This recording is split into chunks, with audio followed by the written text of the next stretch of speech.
Salut à tous, c'est BizBiz. Alors aujourd'hui on se retrouve en compagnie d'Orobino pour une FAQ. Donc on avait fait une la semaine dernière, un dimanche dernier. Et vous avez dit de nous poser des questions encore dans les commentaires. Et aussi, je n'ai aussi pris un dans mes appimages cette semaine. Donc il va me poser les questions et je vais répondre. C'est parti. Première question de Ibrahima, il nous dit avec ses performances en dents de scie, est-ce que Griezmann mérite le ballon d'or?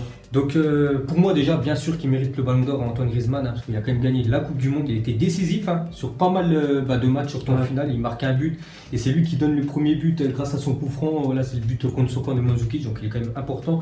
Et surtout aussi en finale je dis surtout aussi en finale, on peut dire en complément avec l'Europa League. Voilà, il a quand même marqué un doublé, c'est bien ça contre Marseille. Puis même il a fait une très belle saison avec l'Atlético. Donc est-ce qu'il mérite le ballon d'or? Bien sûr, il peut le mériter comme Luka Modric, comme Kylian Mbappé, comme Raphaël Varane. Je pense que ça va être vraiment entre ces quatre-là que va se jouer le ballon d'or. Je sais pas ce que tu en penses toi. Non mais moi je suis d'accord. Après je pense qu'on dit en dents de scie parce que c'est pas quelqu'un qui va marquer à tous les matchs, mais je trouve que vraiment dans les matchs il est tout le temps important pour son équipe parce qu'il se donne énormément. En général il combine très bien aussi avec les joueurs qui sont autour de lui. C'est quand même le meilleur buteur français je crois cette année. Il a gagné des trophées comme on l'a dit qui sont des trophées majeurs, et en plus de ça il a été généralement décisif pendant l'épopée dans ces trophées, on va dire. Donc pour moi franchement, il le mérite. Mais c'est vrai que des fois, c'est des passages à vide Antoine Griezmann. Bon, après, il y a tous les autres footballeurs que des fois, bien sûr, pendant 3-4 matchs, ils sont nuls à chier. C'est une question d'Axel. Il nous dit: penses-tu que la France doit regretter la défaite contre les Pays-Bas? Perso, lui, il dit que oui. Donc, je pense qu'ils sont du même avis que toi, Axel. Et je pense que même nous, on est du même avis que c'est vraiment dommage d'avoir fait nos matchs, on peut dire, contre les Pays-Bas, parce qu'ils n'ont pas joué contre les Pays-Bas. Surtout si les Pays-Bas étaient plus forts même que les Français, ils en voulaient beaucoup plus. Mais ils auraient pu faire beaucoup mieux, parce que quand même quand tu es une équipe, un champion du monde en titre, tu essaies de gagner tous les matchs que tu joues après, bien sûr, et ils n'ont pas joué pour moi. Donc bien sûr, ils regrettent, parce que c'est quand même une demi-finale d'une nouvelle compétition. Mais bon, c'est toujours un truc en plus à mettre sur le palmarès, pourquoi pas le palmarès de l'équipe de France à plus tard. Donc bien sûr, je pense quand même qu'ils sont un petit peu dégoûtés de ne pas avoir joué ce match à fond. Ensuite, une question de Zaimi, il nous dit: penses-tu que la France va jouer avec la même équipe que celle de la Coupe du Monde pour l'Euro? J'espère pas, parce que déjà l'Euro c'est dans longtemps, c'est dans quasiment 2 ans, donc il y aura quelques modifications, j'espère. Déjà on va parler en défense, moi il y a des joueurs que j'aimerais bien qui changent, bien sûr. Déjà Benjamin Pavard, pour moi perso, je trouve qu'il y a plein d'autres joueurs qui sont meilleurs que Benjamin Pavard. Bon après depuis qu'il a marqué son but en quart de finale de la Coupe du Monde, on ne doit rien dire, on doit le laisser.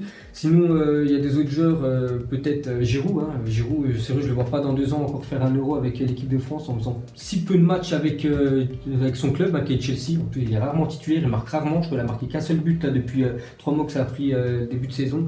Donc j'espère qu'il y aura, on va dire, 2-3 changements par rapport à l'équipe de l'Euro. Sinon, les autres cadres, on peut dire que ce soit Lloris, je le vois encore longtemps, que ce soit Varane, Umtiti, c'est encore très jeune. Ça tient la baraque Hernandez, la même chose. Il a gagné sa place, pour moi il est très bien. Kanté, Pogba, je pense ça va rester bien sûr. Griezmann, Mbappé, tout ça, il n'y a rien à dire. Même Matuidi, je sais pas, pour l'interrogation, parce qu'il est quand même bon bien sûr.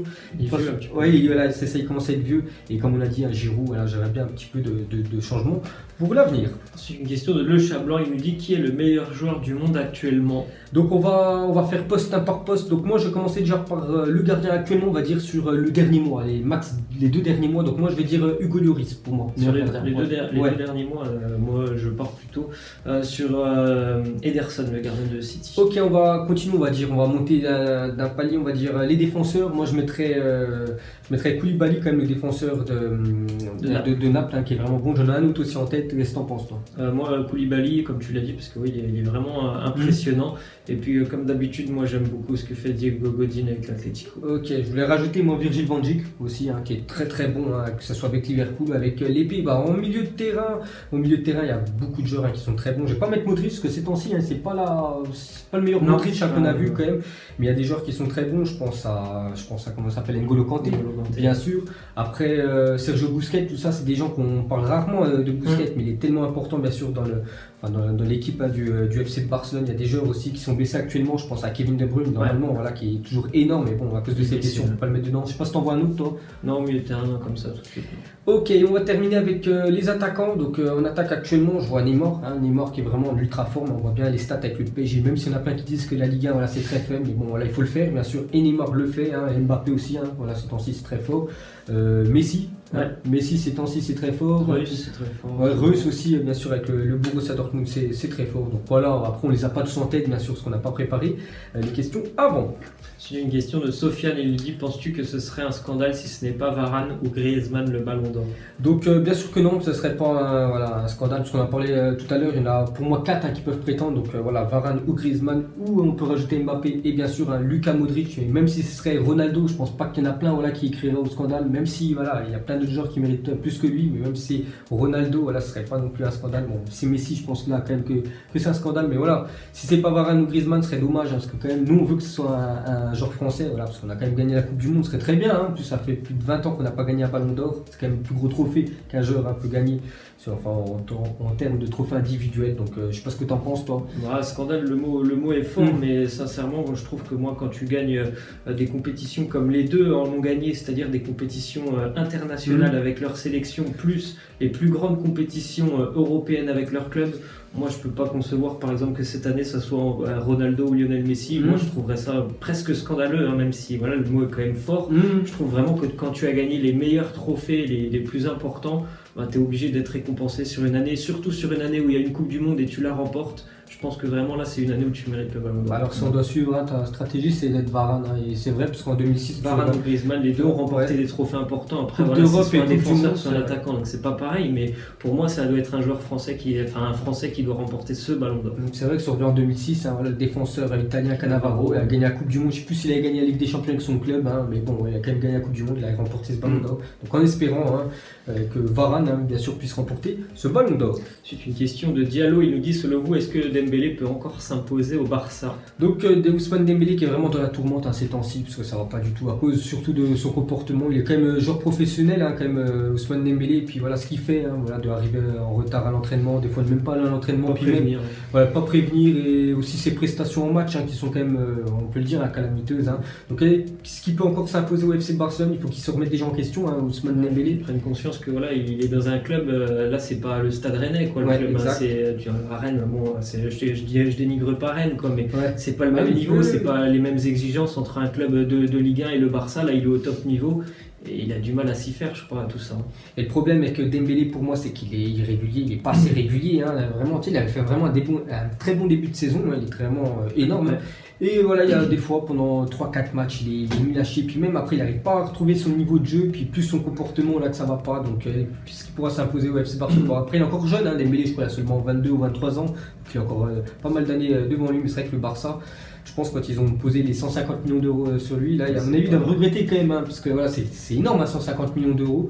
Et voilà ce qu'il fait ces temps-ci, c'est pas super. Donc peut-être le mieux pour lui de perdre patience. Ouais, peut-être le mieux pour lui serait peut-être un prêt. Je vais pas dire vendre, parce que le vendre il perdrait de l'argent, parce que je ne vois pas un club mettre. Actuellement, il ne vaut plus 150 millions d'euros, peut-être plus de 100 millions, mais pas 150. Donc voilà, c'est quand même plutôt dommage quand même pour l'FC Barcelone. C'est une question de Loïc qui nous dit qui va gagner le Final Four de la Ligue des Nations. Donc nous, alors déjà en équipe, il y a bien sûr les Pays-Bas, il y a la Suisse, l'Angleterre et le Portugal. Donc parmi ces quatre-là, déjà où ça va se passer, c'est au Portugal. Le Portugal est qualifié. Donc pour moi, je mettrais déjà une pièce sur le Portugal.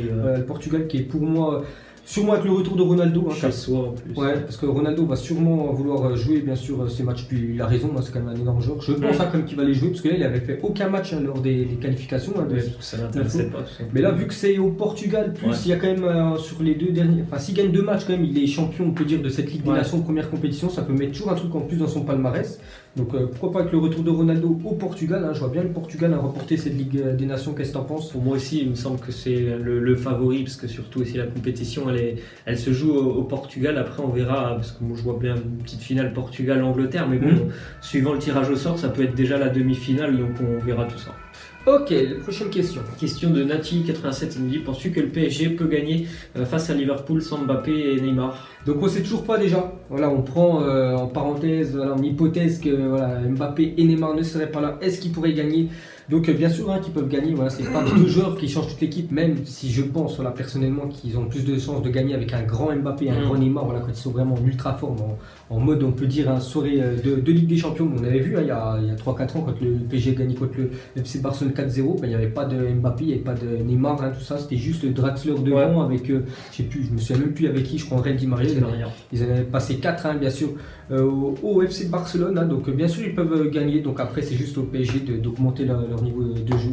Et après moi j'espère quand même qu'ils seront là, parce que voilà, j'ai envie de voir bien sûr ces deux grands joueurs contre Liverpool. Qu'est-ce que t'en penses toi? Ouais, je suis du même avis, je pense que ce serait quand même mieux qu'il soit là. Après voilà, comme on le dit souvent, le foot ça se joue à 11, il y a un collectif. Donc les Parisiens ont montré quand même de belles choses face à Naples, donc je pense qu'ils seraient capables sans les deux joueurs de faire un bon match, mais ça sera quand même très compliqué. Ok, la dernière question. Question de Shadi, il nous dit: penses-tu que Ndombele va rejoindre un grand club européen? Donc Ndombele, ancien joueur quand même de Amiens qui a fait une sacrée ascension, on parlait de Guendouzi, mais lui c'est la même chose, donc maintenant joueur de l'Olympique Lyonnais, donc acheté je crois l'année dernière pour 8 millions d'euros, vraiment pas cher, maintenant il doit valoir au moins 60 millions d'euros, facile. Il y a déjà des clubs. Et surtout il y a des grands clubs, j'ai vu déjà le Barça, j'ai vu cette semaine, voilà, en plus j'avais montré.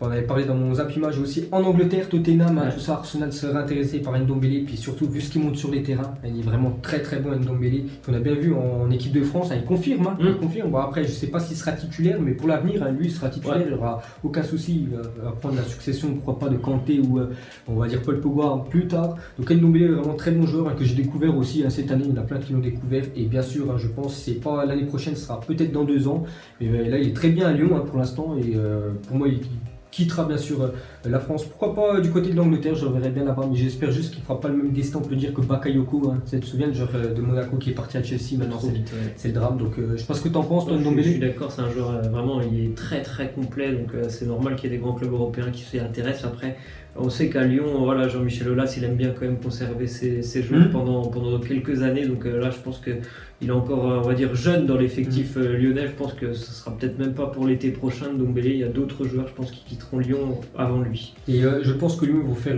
pas mal de plus-value quand même sur je pense qu'ils vont récupérer beaucoup d'argent. Très bien pour le président Aulas. Donc voilà les gars, la fin de cette FAQ en compagnie de Robinho. Donc mettez-nous des questions en commentaire, on y répondra plus tard tout simplement. Ciao à tous. Ciao.